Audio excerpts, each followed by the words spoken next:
थाना सिटी बिहाड़ी की बर्वक्त कार्रवाई। पीपल्स कॉलोनी में 10 साला बच्ची से मुबैना ज्यादती का मुलजिम गिरफ्तार। पुलिस ने वालिदैन को इंसाफ की यकीन दहानी करवाई। मुतासरा बच्ची के वालिदैन ने पुलिस की बर्वक्त और मौसर कार्रवाई पर इत्मीनान का इजहार किया और कहा कि वो पुलिस के इकदाम से मुतमईन है और यकीन रखते हैं कि हमारी बच्ची को इंसाफ मिलेगा और मुलजिम को सख्त सजा दी जाएगी। मजीद तफसीलात जानते हैं हकीम शमून नजीर से।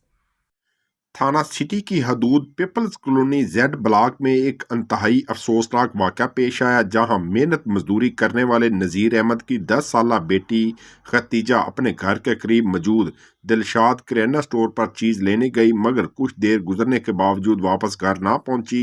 बच्ची की वालदा ने किराना स्टोर का रुख किया तो देखा कि किराना स्टोर से चीखों पुकार की आवाज़ें आ रही हैं।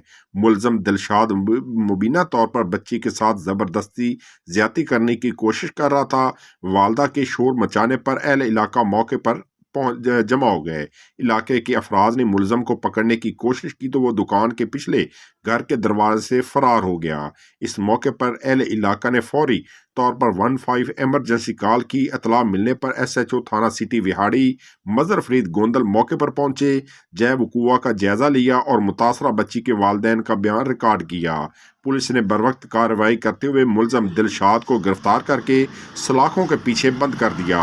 मुतासरा बच्ची का मेडिकल करवाकर मजीद कानूनी कार्रवाई जारी है। इस मौके पर SHO थाना सिटी मजर फरीद गोंदल ने मुतासरा बच्ची के वालिदैन से मुलाकात की और उन्हें यकीन दहानी करवाई कि मुलजम के खिलाफ कानून के मुताबिक सख्त तरीन कार्रवाई की जाएगी।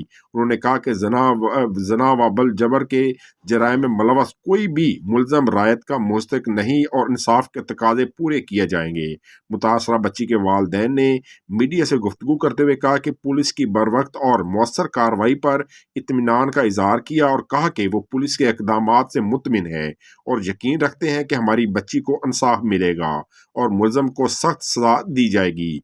तर्जमान पुलिस का कहना है कि ऐसे जराम के मरतक किसी रायत के मुस्तक नहीं और कानून की मुकम्मल हदूद में रहते हुए हर मुमकिन इकदाम किया जाएगा ताकि मुतासरा बच्चों को तहफ़्फ़ुज़ फराहम किया जा सके।